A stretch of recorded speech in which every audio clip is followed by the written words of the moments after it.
عمل کی قبولیت کی علامات میں سے پہلی علامت اخلاص سے عمل قبول ہوتا ہے۔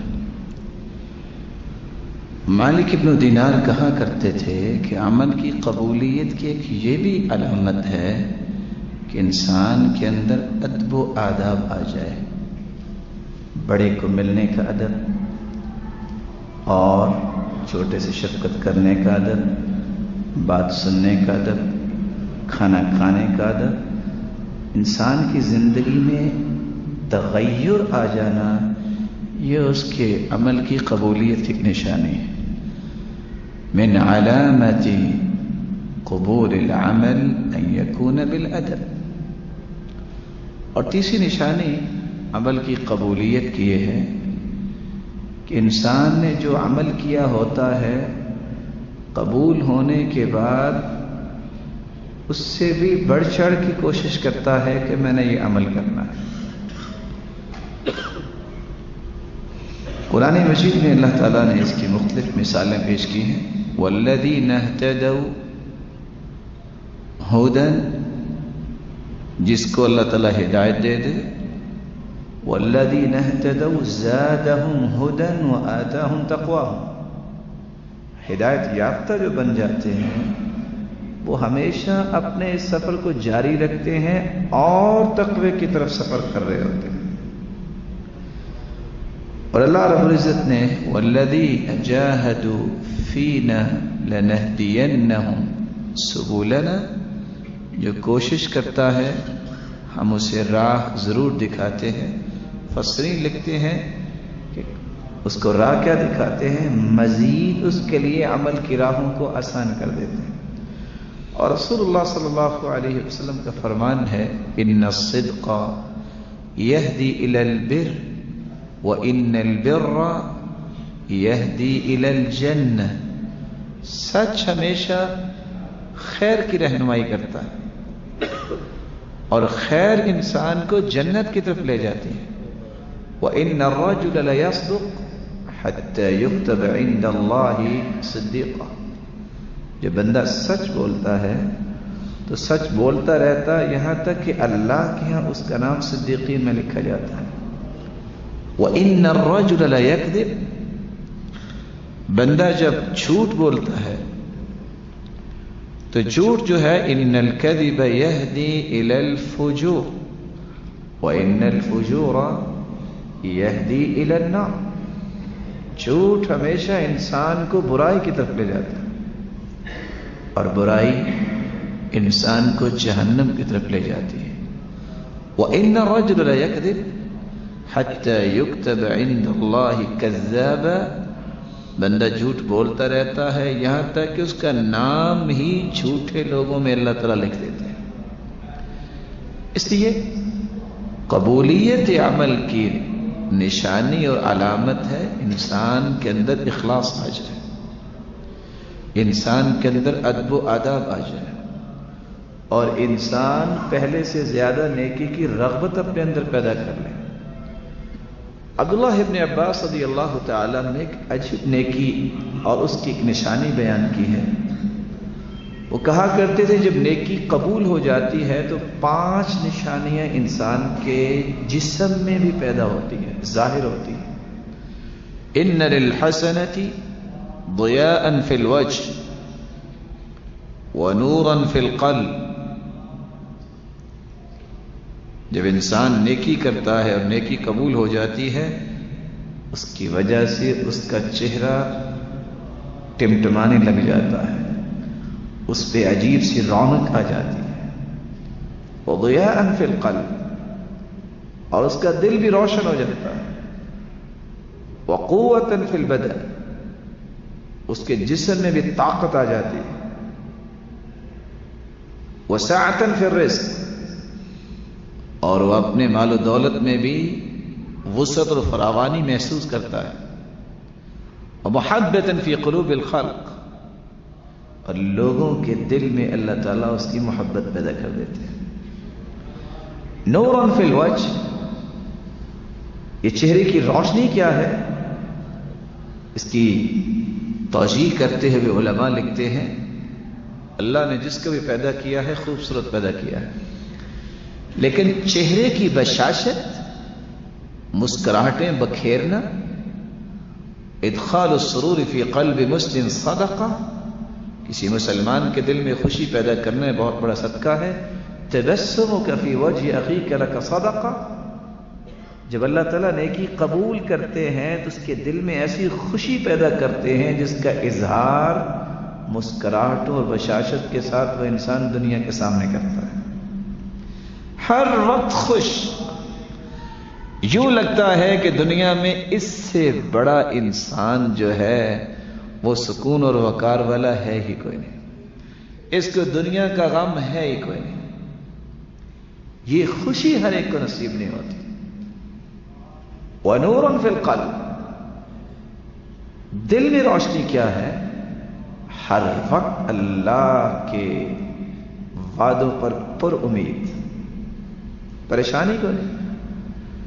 ایک محدث ابو زرع رازی، آپ نے نام سنا ہوگا، جب اس کو کسی نے کہا کہ یہ کیا باطل تو بڑی چھلانگے لگا رہا ہے، کہتے نہیں، ان للباطل جولہ، باطل گردش تو کرتا ہے لیکن سرعان ما یتلاشى، لیکن اس گردش کو پورا نہیں کر پاتا، ٹکڑے ٹکڑے ہو جاتا ہے۔ کیوں؟ ان الباطل كان زهوقا، زحق، یہ چیز اپنے وزن پہ کھڑی نہ ہو سکے، باطل بھی ساکھیوں پہ کھڑا ہوتا ہے، اس کے اندر طاقت نہیں ہوتی، اس لیے مایوسی میں نہیں کرنا چاہیے۔ مومن کا ایمان جب قوت والا ہو جاتا ہے پھر وہ مایوس نہیں ہوتا۔ رسول اکرم صلی اللہ علیہ وسلم کے صحابی جو بیان کریں دل میں خوشی، اس کے پاس کچھ ہو یا نہ ہو اتنی خوشی اس کے دل میں ہوتی ہے، پرواہ کو نہیں اس کو۔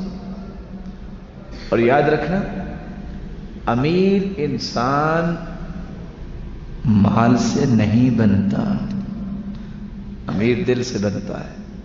کتنے لوگوں کی جیبیں خالی ہوتے ہیں لیکن اتنے غنی انسان ہیں، وہ اتنے غنی، پرواہ کوئی نہیں۔ اور کتنے امیر ایسے لوگ ہیں اپنے اوپر بھی خرچ نہیں کرتے کہیں ختم نہ ہو جائے، اور حقیقت میں زندگی نہیں شرمندگی ہے، یہ شرمندگی ہے۔ اس لیے رسول اللہ صلی اللہ علیہ وسلم جس بات پہ قسم اٹھا لیں اس سے بڑی بات بھی ہو سکتی ہے۔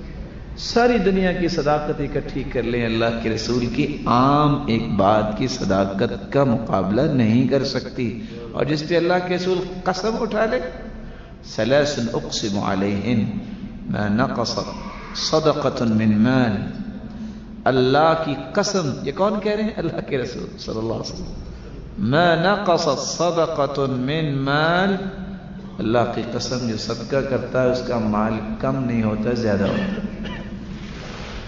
وَلَا عَفَى رَجُلٌ عَنْ مَظْلَمَةٍ إِلَّا رَفَعَهُ اللَّهُ عِزًّا، جو کسی کی زیادتی کو معاف کر دے اللہ اسے عزتوں سے نوازتے ہیں۔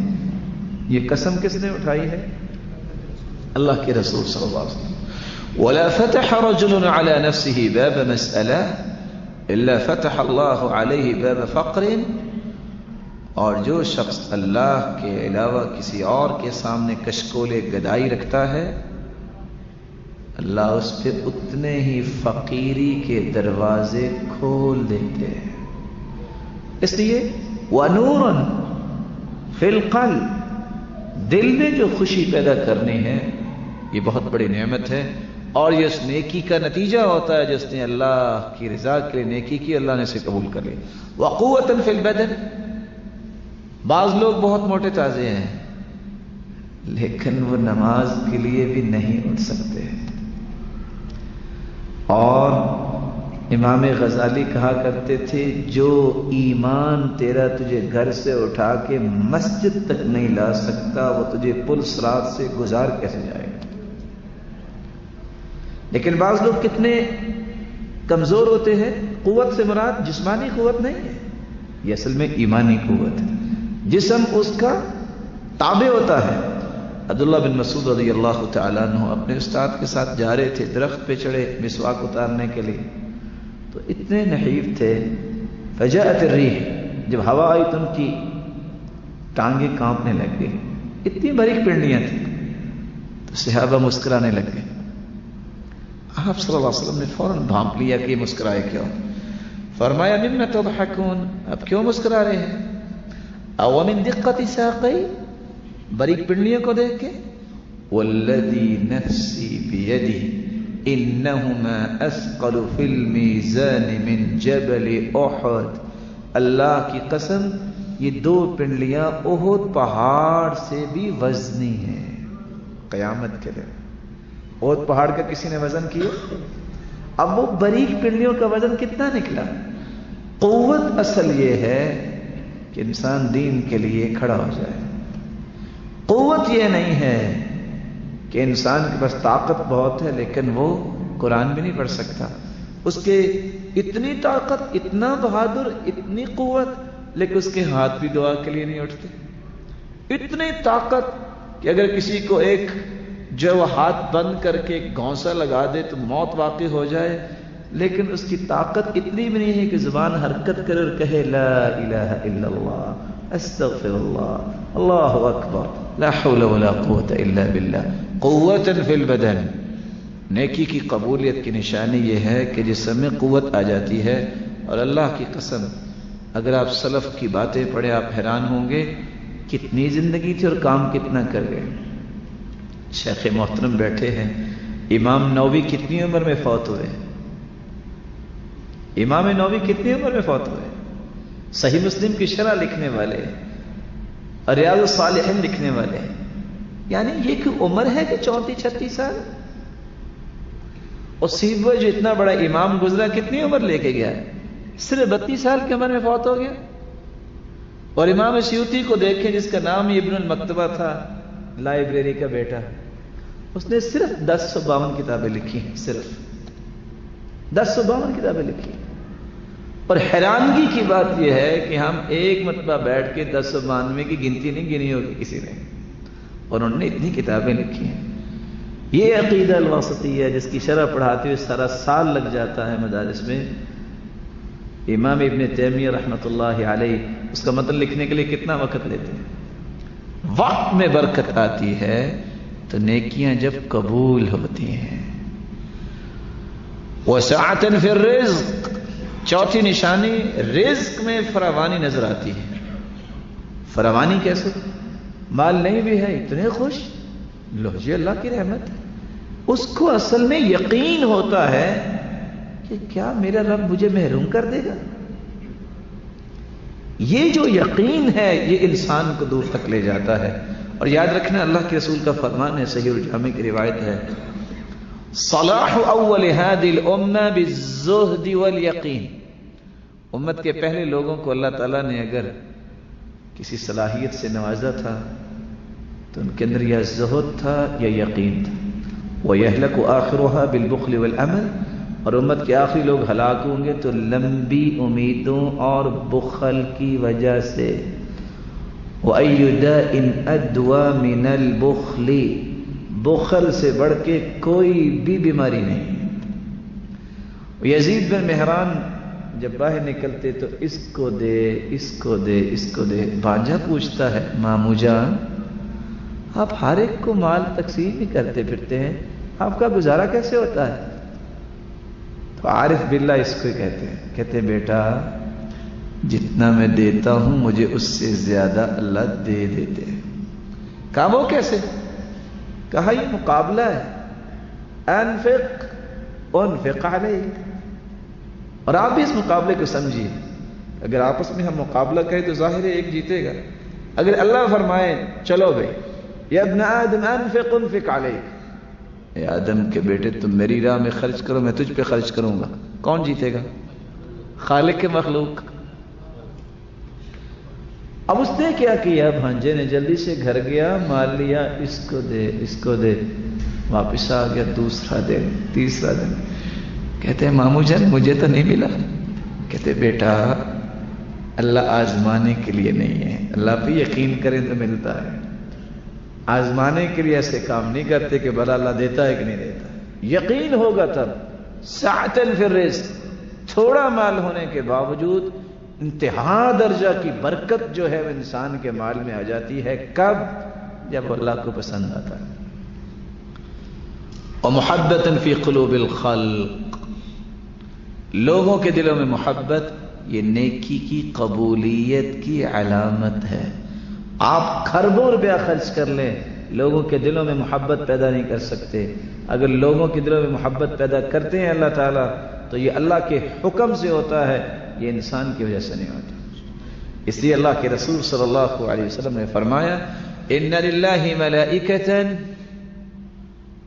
اللہ تعالیٰ کے کچھ فرشتے ہیں تنطق علی السنۃ بنی آدم بما فی المرء من الخیر والشر، بولتے انسان ہیں، زبانیں ان کی حرکت کرتی ہیں، لیکن اصل میں یہ اللہ کے فرشتے بول رہے ہوتے ہیں لوگوں کی زبانوں پہ. صحیح الجامع کی روایت ہے کہ یہ بندہ بڑا اچھا ہے، اس کا اخلاق بڑا اچھا ہے، یہ بندہ بڑا صالح ہے، یہ بندہ بہت ہی اچھے اخلاق والا ہے، اس کی بات بڑی اچھی ہے، اس بندے کے معاملات بڑے اچھے ہیں. یہ بندے نہیں بول رہے ہیں. تنطق علی السنۃ بنی آدم، فرشتے لوگوں کی زبانوں پہ بول رہے ہوتے ہیں. اور بولتے کیسے ہیں؟ صحیح مسلم کی روایت آپ نے سنی ہوگی، ان اللہ اذا احب عبدا نادى جبریل، اللہ تعالیٰ جب کسی کو پسند کر لیتے ہیں تو اللہ رب العزت جبریل کو آواز دیتے ہیں. فاخذت السماء رعدہ وفی روایت راجفہ، آسمانوں میں زلزلہ آ جاتا اور سب فرشتے بے ہوش ہو جاتے ہیں، اللہ کے حکم سے ہوش میں آتے ہیں. جبریل سب سے پہلے پوچھتے ہیں ماذا یقول ربنا، ہمارے رب نے کیا فرمایا ہے؟ پھر خود ہی کہتے ہیں یقول الحق، وہ حق ہی کہتے ہیں. اللہ فرماتے ہیں جبریل میں فلاں بندے سے محبت کرتا ہوں، فاحبہ، تم بھی اسے محبت کرو. فیحبہ جبریل، جبریل پسند کرتے ہیں اسے. پھر جبریل بقیہ فرشتوں کو بتاتے ہیں یہ اللہ کا پسندیدہ ہے، تم بھی اسے پسند کرو. فیحبہ اہل السماء، کھربوں کی تعداد میں فرشتے آسمان کو سے محبت کرنے لگ جاتے ہیں. ثم یوضع له القبول فی الارض، ایک فرشتے کی ڈیوٹی لگائی جاتی ہے، وہ آسمان دنیا پہ آ کے اعلان کرتا ہے لوگوں یہ اللہ کا پیارا ہے. فرشتے بھی اس سے محبت کرتے ہیں، تم بھی اس سے محبت کرو. لوگ دیکھتے ہیں ہوتا سادہ سا ہے، نہیں کو اس کے پاس کوئی کوٹھیاں، نہیں اس کے پاس کوئی بڑی ڈگریاں، لیکن لوگ چاہتے ہیں کہ اس سے ملاقات ہو جائے. وہ کون ہے؟ پہلی صف میں بیٹھنے والا، بال اس کے سفید ہو چکے ہوتے ہیں، اللہ کی عبادت کر کر کے کوئی بڑی قیمت دنیا والے اس کے لیے سمجھتی، لیکن بڑے سے بڑے جو چودھری ہیں ان سے ملنے کی خواہش کرتے ہیں. اصل سبب کیا ہے؟ سبب یہ ہے کہ ساری دنیا کے دل جو ہے ان قلوب بنی آدم بین اصبعین من اصابع الرحمن، پوری دنیا کے دل تو اللہ کی 2 انگلیوں میں ہیں، یقلبها کیف یشاء، اللہ جدن مرضی پھیر دے. پھیرنے والا تو وہ ہے. اور اسی طرح جب کوئی لوگ کہتے ہیں فلاں شخص بہت جھوٹ بولتا ہے، فلاں کا تو اخلاق بہت برا ہے، تو گالیاں دیتا ہے، یہ لوگ نہیں بول رہے ہوتے، فرشتے بول رہے ہوتے ہیں. بما فی المرء من الخیر والشر انتم شہداء اللہ فی الارض، تم اللہ کے گواہ ہو زمین پہ، اللہ کے رسول کا فرمان ہے. اور وہ کیسے ہوتا ہے؟ چین وہی چلتی ہے. اللہ جب کسی سے ناراض ہوتے ہیں تو اللہ تعالیٰ بلاتے ہیں، پھر جبریل کو کہتے ہیں میں اس کو پسند نہیں کرتا، جبریل بھی اس سے بغض رکھتے ہیں. پھر آسمان کے فرشتے، پھر دنیا والے بھی اس سے برا کہتے ہیں. اس لیے جب تم اللہ کے پاس اچھے بن جاؤ گے تو پھر دنیا کے سامنے بھی اچھے بن جاؤ گے. اور اس لیے سلف صالحین کہا کرتے تھے، اور یقین مانیے یہ ہلا دینے والی بات ہے، انی لأعصی وَأَرَى أَثَرَهُ فِي أَهْلِي وَدَابَتِي، کمی کوتاہی ہم میں ہوتی ہے، اس کی نحوست ہمیں بیوی میں بھی نظر آتی ہے اور سواری میں بھی نظر آتی ہے. سواری ٹھیک جاری ہوتی ہے لیکن وہ تبختر کرنے لگ جاتی ہے، بدکنے لگ جاتی ہے، تو سلف صالح کیا کہتے تھے؟ استغفر اللہ استغفر اللہ، لگتا ہے کہ غلطی ہوگی جس کا ہمیں پتہ نہیں چلا۔ آج تو حالت ہی خراب ہوگی نا، یہ بات سن کے آپ ورطہ حیرت میں چلے جائیں گے۔ سلف جب سوتے جس بستر پہ اگر چادر اکٹھی ہو جاتی تو کہتے لگتا ہے ہماری نیند میں چین نہیں ہے، اور یہ اس وجہ سے ہے کہ غلطی ہوئی ہوگی۔ اٹھ کے وضو کرتے، 2 رکعتیں پڑھتے، دوبارہ سوتے، لگتا ہے ایسے جیسے سوئے نہیں ہیں۔ اور آج تو بادشاہ قسم کے لوگ ہیں، سوتے یہاں ہیں، اٹھتے اس کونے سے جا کے ہیں، پتہ ہی نہیں ہوتا۔ سبب کیا ہے؟ یہ بے چینیاں کیوں ہیں؟ کہ میری اور آپ کی کمائی ہوئی بے چینیاں ہیں۔ ان بے چینیوں سے بچا جا سکتا ہے جب ہم اخلاص کے ساتھ سنت کے مطابق اور اللہ کی رضا چاہنے کے لیے نیکی کے کام کرتے ہیں، سارے معاملے درست ہو جاتے ہیں۔ آج ملحدین کا دور ہے، کتنے شباب اس کا لقمہ بن گئے ہیں۔ ملحدین کیا ہیں؟ کسی ایک شبہ کی وجہ سے ملحد بنے۔ اب باقی باتیں جتنے مرضی دلائل دیتے رہو، مانیں گے نہیں۔ ان کا شبہ دور کر دو، پوری عمارت گر جائے گی۔ یہ بھی عمارت ہے چین کی، سکون کی۔ جب تم نے رب کو راضی کر لیا تو دنیا کی طاقت ہے کون جو آپ کو تکلیف دے؟ دنیا کی کوئی ایسی مصیبت ہے کون جو آپ کے سامنے کھڑی ہو جائے؟ اس لیے جس چیز سے انسان کو دکھ پہنچتا ہے اللہ تعالیٰ اسی میں بھی خیر پیدا کرنے پہ قادر ہے۔ اگر مفسرین کی بات مان لی جائے، جب وہ قمیض لے کے آئے تھے یوسف کے بھائی، تو قمیض کو دیکھ کے رو کہ کیا ہوا تھا یعقوب علیہ السلام کا؟ نبی نے وَبِيَضَّتْ عَيْنَاهُ مِنَ الْحُزْنِ فَهُوَ كَظِيمٌ، لیکن اس قمیض کو پھر بنیامین نے سنبھال لیا تھا۔ اور بنیامین جو ہیں وہ رازدان تھے اپنے باپ کے، لیکن باپ نے بتایا نہیں تھا، لیکن وہ سمجھتے تھے۔ جب وہ دعا کر رہے تھے کہ یا اللہ مجھے میرا بیٹا ملا دے، تو بنیامین سمجھ گئے تھے کہ لگتا ہے یوسف زندہ ہے۔ تو پھر جب بھائیوں کے ساتھ گئے تھے یوسف کے پاس، تو وہ قمیض بھی بنیامین ساتھ ہی لے کے گئے تھے۔ اتفاق سے جب ٹوپا چھپایا ہے ان لوگوں کے ذریعے یوسف نے، تو حیرانگی اس وقت ہوئی جب قمیض بھی ساتھ ان کو مل گئی، تو وہ انہوں نے رکھ لی تھی۔ پھر حیرانگی کی بات ہے کہ وہی قمیض پھر یوسف نے بھجوائی، اسی قمیض کو ہی فلما جاء البشیر القاہ علی وجہہ فارتد بصیرا، جس قمیض کو دیکھ کے نبی نے ہوئے تھے اسی قمیض کو اللہ تعالیٰ نے وہاں پہنچایا تو دوبارہ آنکھیں مل گئی۔ اللہ قادر ہے، اور بہانے اللہ تعالیٰ پھر خود بناتے ہیں، بندے کو بنانے کی ضرورت نہیں ہوتی۔ وہ تو کنویں میں گر گئے تھے، گرے رہتے وہاں ہی فوت ہو سکتے تھے۔ پیاس لگائی تو کس نے؟ وہ وہاں سے نہ پیتے، کہا نہیں نہیں یہاں ہی پانی پینا ہے، ڈول ڈالا، اس کو نکالا۔ پھر وہ بک جاتے، کسی اور جگہ چلے جاتے۔ مصر کا رخ کیوں انہوں نے کیا؟ اپنا راستہ چینج کیا۔ وہ شخص جس کے دل میں خواہش پیدا ہوئی عزیز مصر کی، کس کو اپنا بیٹا نہ بنا لے، یہ خواہش کس نے پیدا کی؟ پھر جیل میں چلے گئے، خواب آئی۔ خواب کس کی طرف سے آتی ہے؟ بندہ زبردستی خواب لا سکتا ہے؟ پھر بادشاہ کو خواب کس نے دلائی؟ یہ سارے بہانے بن رہے ہیں، اور بناتے کون ہے؟ پھر رب کی حفاظت ہے۔ جب اللہ کا پیارا انسان بن جاتا ہے تو پھر وہ بادشاہ بھی ہو، پھر وہ جیل میں بھی ہو۔ حالانکہ لوگ کہتے ہیں جیل میں جانے والا مجرم ہے، لیکن قرآن نے دونوں اسلوب بیان کیے، اِنَّا نَرَاكَ مِنَ الْمُحْسِنِينَ اِنَّا نَرَاكَ مِنَ الْمُحْسِنِينَ۔ بادشاہ بنے تب بھی کہہ رہے ہیں بھائی، اور جیل میں بھی جیلر کیا کہہ رہے ہیں جو ان کے ساتھ قیدی ہیں؟ اِنَّا نَرَاكَ مِنَ الْمُحْسِنِينَ۔ مومن جو ہوتا ہے وہ سختی کی حالت میں، خوشی کی حالت میں اس کا ایمان کا لیول گرتا نہیں ہے۔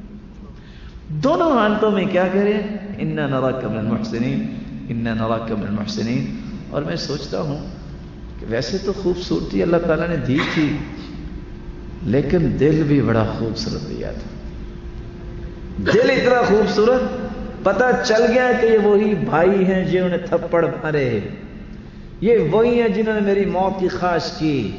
اور جب کہا کہ اس کے بھائی نے چوری کی ہے تو انہوں نے ایک لفظ بولا، وَقَدْ سَرَقَ أَخٌ لَهُ مِنْ قَبْلِ، اس کے بھائی بھی ایک پہلے تھا جس نے چوری کی۔ اور اس بات کی خبر صرف یوسف کو تھی، جب وہ اپنے باپ کو شکایت لگا کے اس کو سرزنش کروانا چاہتے تھے، فَأَسَرَّهَا يُوسُفُ فِي نَفْسِهِ وَلَمْ يُبْدِهَا لَهُمْ، یوسف کو پتا تو چل گیا یہ کیا کہہ رہے ہیں، دل میں چھپا لیا، ظاہر ہی نہیں کیا، صرف اتنا کہا جانتے ہو تم نے اپنے بھائی کے ساتھ کیا کیا؟ کہتے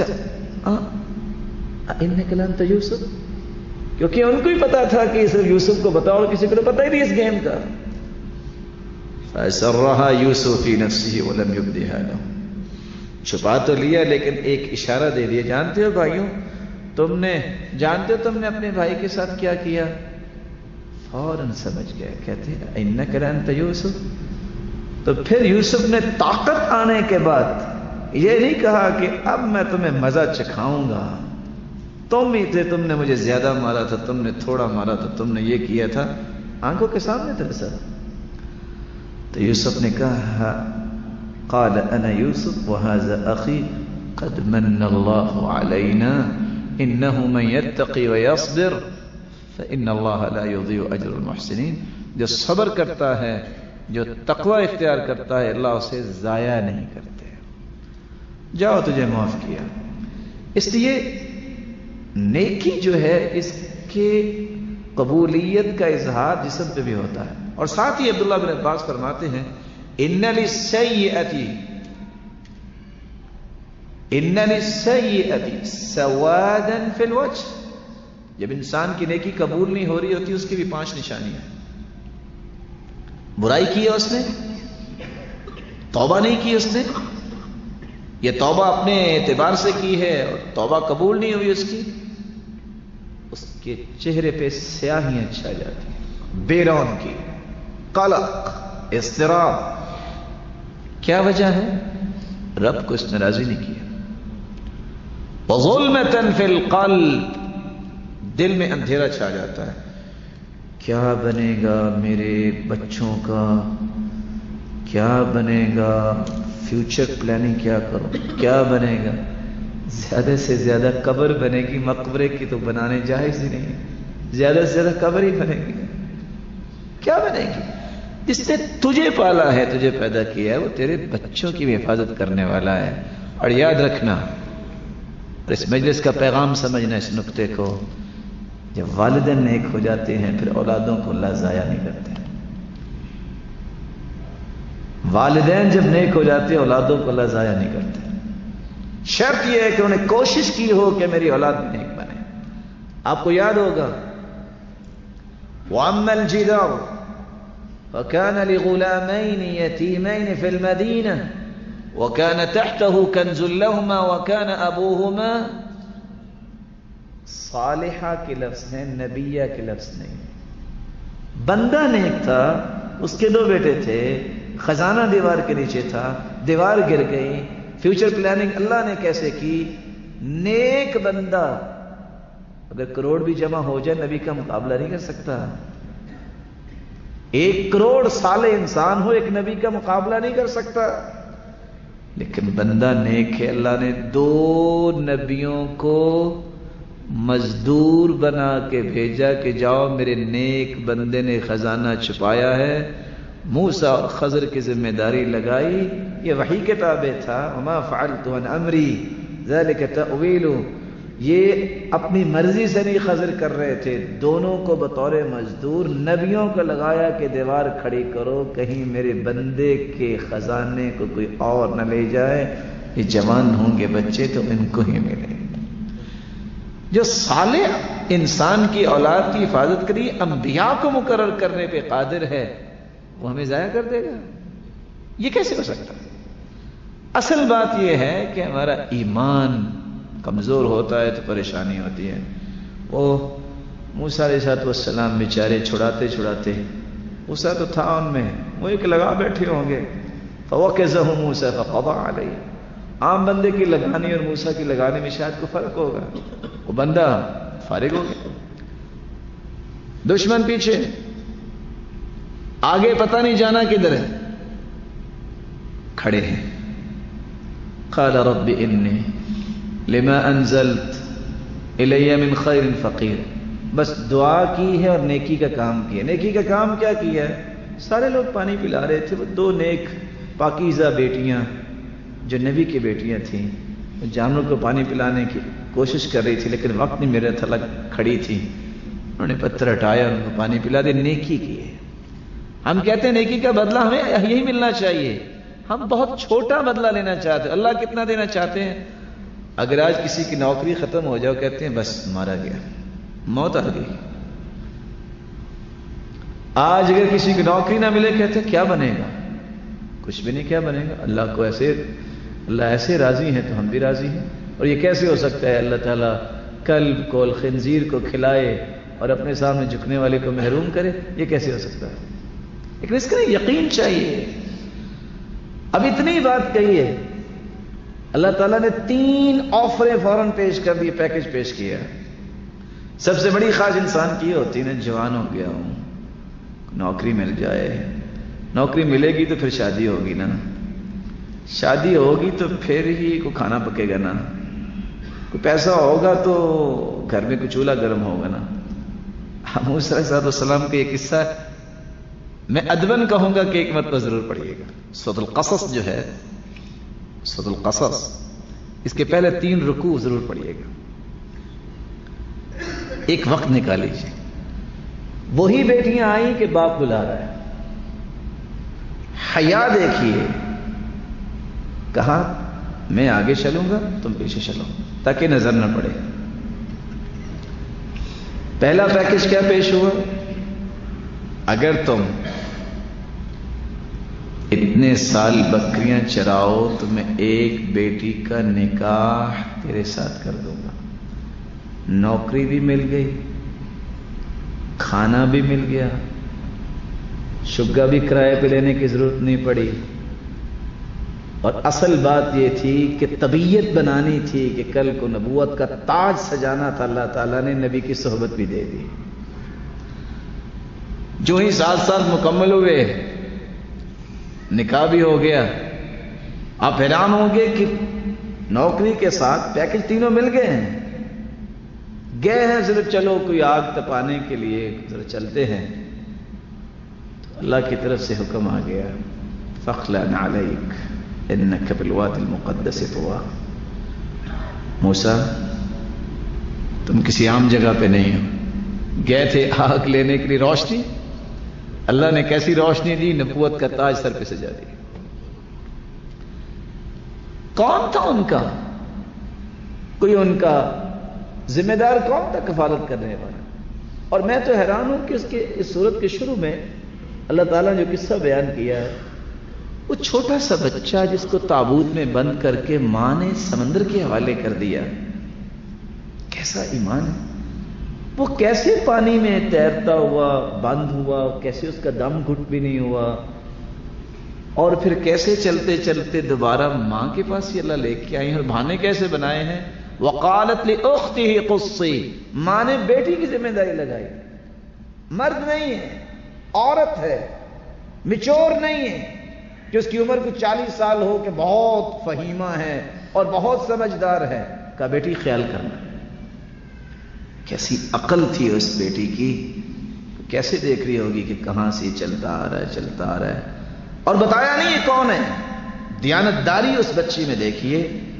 راز نہیں فاش کیا، پکڑا، اس کو دودھ پلانے کی کوشش کر، اس کا دودھ پلانے کی کوشش کر. کہتی ہے میں آپ کو بتاؤں نا ایک دودھ پلانے والی کا نام. اس کو بھی وہ بھی پلا کے دیکھے. اور وہ کون تھی؟ اسی بچی کی ماں تھی. حرمنا علیہ المراضع، اللہ تعالیٰ نے تمام دودھ پلانے والیوں کو کیسا کر دیا؟ موسیٰ کا جی ہی نہیں چاہا دودھ پینے کا. اور پھر اللہ تعالیٰ نے بندوبست کیا، جو قاتل تھا فرعون، اللہ نے اس کی جھولی میں ہی اس کی پرورش کی. یہ حیرانگی کی باتیں نہیں. اور پھر اللہ تعالیٰ نے اس سال پیدا نہیں کیا جس سال وہ چھوڑ دیتا تھا، پیدا بھی اس سال کیا جس سال وہ قتل کیا کرتا تھا. اور پالا بھی کس لیے؟ فرعون نے. جو موسیٰ کو فرعون کی جھولی میں پالنے پہ قادر ہے، وہ آپ کو محروم کر دے گا.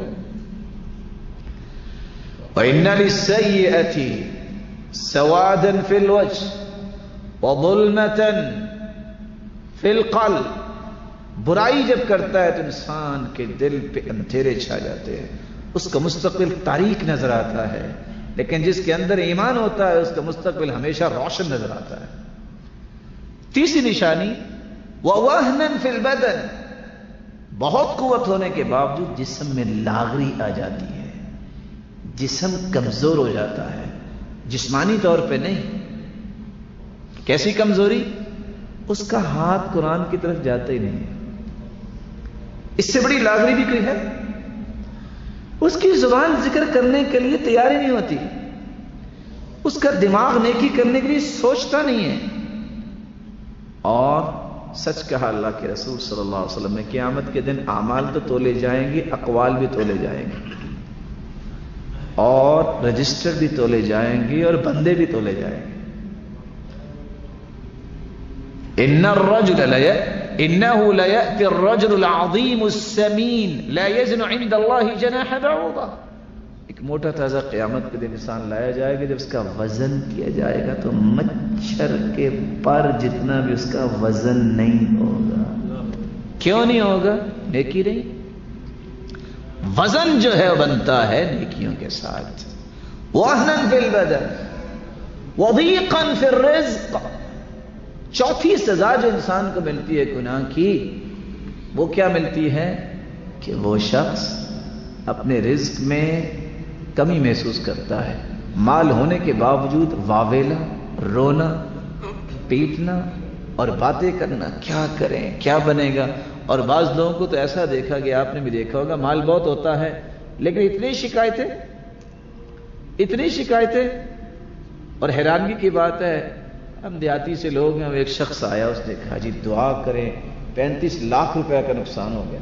اور سچی بات یہ ہے کہ آپ کو بھی اگر کہے گا، آپ مومن آدمی ہیں، آپ کو بھی پریشانی ہوگی کہ بھائی کا نقصان ہوا ہے۔ تو میں نے ویسے ہی پوچھ دیا کہ بھائی جان وہ کیسے نقصان ہو گیا؟ کہتے جی پچھلے سال 1 کروڑ 85 لاکھ روپے پروفٹ آیا تھا، اس سال صرف 1.5 کروڑ پروفٹ آیا ہے۔ لا حول ولا قوت الا باللہ۔ میں نے سمجھا کہ اس بیچارے کا 35 لاکھ کسی نے دبا لیا ہے، نقصان ہو گیا ہے۔ اتنا پتہ نہیں کہ 35 لاکھ جو ہے اس کی پروفٹ کی ریشو کم ہوئی ہے۔ لا الہ الا اللہ۔ اور حدیث میں آتا ہے کہ جس کے پاس صبح کا کھانا ہو، شام کا کھانا ہو، حدیث میں آتا ہے صبح کا کھانا اور شام کا کھانا ہو، معافی فی جسدی، اور اس کو کوئی بیماری نہ ہو، تو اللہ نے پوری دنیا کی نعمت اس کی جھولی میں ڈال دی۔ اور ہم سوچ کے دیکھیں ہمارے پاس کتنے سینکڑوں دنوں کا کھانا موجود ہے، دیانتداری سے۔ اس لیے وضیقاً فی الرزق، برائی کی وجہ سے رزق میں تنگی محسوس ہوتی ہے، وبغضۃ فی قلوب الخلق، اور لوگوں کے دلوں میں بھی بغض پیدا ہو جاتا ہے، اس بندے کو پسند نہیں کرتے۔ وہ اپنے تائیں بہت قیمتی انسان ہوتا ہے، اپنے سمجھتا ہے بہت قیمتی، لیکن لوگ اس کی پرواہ نہیں کرتے۔ لوگ پرواہ کیوں نہیں کرتے؟ کیونکہ اس نے رب کی پرواہ نہیں کی، تو اللہ تعالیٰ اس کی پرواہ کیسے کروائیں گے؟ اللہ رب العزت سے دعا ہے اللہ ہمیں ایسی نیکی کی توفیق دے جو قبول ہو جائے۔ اور میرے معزز اور محترم بھائیوں، عمل کی قبولیت کی نشانی یہ ہے کہ انسان کو دل بھی صاف کرنا چاہیے، اور جس شخص کی نیکی کو اللہ نے پسند کیا ہے، آپ 1400 سال کی تاریخ پڑھ لیں، آپ کو 2 چیزیں ملیں گی۔ وہ باوجود نیکیاں کرنے کے، بڑے بڑے کام کرنے کے، وہ استغفار کرتا نظر آئے گا، اور دنیا کے ساتھ اس کا معاملہ خوبصورت سے خوبصورت ہوتا جائے گا۔ وہ صحیح بخاری کی روایت ہوتی ہیں جو غار میں بیچارے چلے گئے، بارش آئی تو ان کو اللہ تعالیٰ نے کیسے آزادی دی تھی؟ ایک وہی تھا نا جس نے کہا تھا انظروا اعمالا عملتموها صالحة للہ، اور ایک ان میں تھا جس نے کہا تھا اللہ میں جب بھی دودھ لاتا پہلے والدین کو پلاتا، بچوں کو نہیں پلاتا تھا۔ ایک دن میں لیٹ ہو گیا، والدین سوئے ہوئے تھے، تو لفظ کیا ہے؟ کرہت ان اوقظہما من نومہما، میں نے پسند ہی نہیں کیا کہ اپنے باپ اور ماں کی نیند کو خراب کروں۔ یہ بہت بڑے لفظ ہیں۔ آج ہم کہتے ہیں وہی کریں گے، میں نہیں کروں گا۔ کرہت ان اوقظہما من نومہما، میں نے اٹھانا پسند ہی نہیں کیا، اور ساتھ یہ بھی پسند نہیں کیا کہ میں بچوں کو پہلے دوں۔ اور میں تو ان حدیث کے الفاظ کو دیکھتا ہوں، اس بندے کے اندر ایمان کی طاقت کتنی ہوگی۔ واللہ یہ ہم اگر سوچیں، آپ ریالٹی اور گراؤنڈز کی طرف آئیں تو آپ ذرا ایک لمحے کے چیک کریں کہ آج رات اگر ایسا مسئلہ بن جائے تو ہم میں سے کتنے ہوں گے فجر تک ایسا کر سکتے ہیں۔ وَالصَّبِيَّةُ يَتَزَاغَوْنَ عِنْدَ قَدَمَيْ فَلَمْ يَزَلْ دَأْبِي وَدَأْبُهُمْ حَتَّى طَلَعَ الْفَجْرُ، بچے ٹانگوں کے ساتھ لپٹ رہے تھے، کیوں؟ بھوک لگی ہوئی تھی۔ اگر آپ میں سے کسی کا چھوٹا بچہ جو دودھ پینے والا ہے، ایک لمحے کے لیے ذرا سوچئے، اگر وہ رو رہا ہو تو آپ اس کو پلائیں گے کہ نہیں پلائیں گے؟ ماں باپ سوئے ہوئے ان کو نہیں پلایا کیونکہ ان کی نیند خراب نہ ہو، فجر ہو گئی وہ روتے رہے، فلم یزل دأبی ودأبهم، نہیں پلایا بچوں کو، پہلے والدین کو اٹھ کے پلایا۔ اللہ اگر تیری رضا کے لیے ایسا کیا ہے تو نجات دے دے۔ اللہ نے پتھر ہٹا دیا اور غار سے آزاد ہو گئے۔ اس لیے نیکی کی قبولیت کے لیے دو چیزیں اور یاد رکھنی چاہیے۔ اس لیے جب بھی عبادت کی بات آئی ہے، ثم افیضوا من حیث افاض الناس واستغفروا اللہ، اتنا بڑا کام کیا، حج کیا نا، اب تم الحج عرفہ، جو عرفہ پہ پہنچ گیا اس کا حج تو ہو گیا۔ حج کے بعد بھی فرمایا استغفار کرو، کان اذا سلم استغفر ثلاثا، نماز عبادت مکمل ہو گئی ہے، 3 مرتبہ استغفار کرو۔ رات جو ہے تہجد پڑھ لی ہے تو پھر کیا ہے؟ وَبِالْأَسْحَارِ هُمْ يَسْتَغْفِرُونَ، عبادت کی قبولیت اس کی نشانی یہ ہے کہ انسان اللہ کے اور قریب ہوتا ہے، اللہ سے استغفار کرتا ہے، اللہ سے مطالبہ کرتا ہے میرے گناہوں کو اللہ تو معاف کر دے۔ وہ معجب بنفسہ ہی نہیں ہوتا۔ معجب بنفسہ ہی کہتے ہیں میں بہت نیکیاں کرتا ہوں۔ بعض لوگ کہتے ہیں، آپ ان سے کہیں نا کہ میرے پیارے بھائی آپ یہ کر لیں، کہتے لو ہم کون سے گناہ کریں، ہم کو شراب پیتے ہیں۔ شراب پینے کا جس طرح گناہ ہے، جس طرح سود کھانے کا گناہ ہے، سود کھانے والے کی نماز نہیں ہوگی، اس طرح غیبت کرنے والے کی بھی نماز نہیں ہوتی جب تک وہ توبہ نہیں کر لیتا۔ ہم سمجھتے ہیں کہ شراب بہت بڑا گناہ ہے، شراب سے بڑا گناہ یہ ہے کہ آپ کسی کے بارے میں ایسی بات کہتے ہیں جو اس کے اندر نہیں ہے۔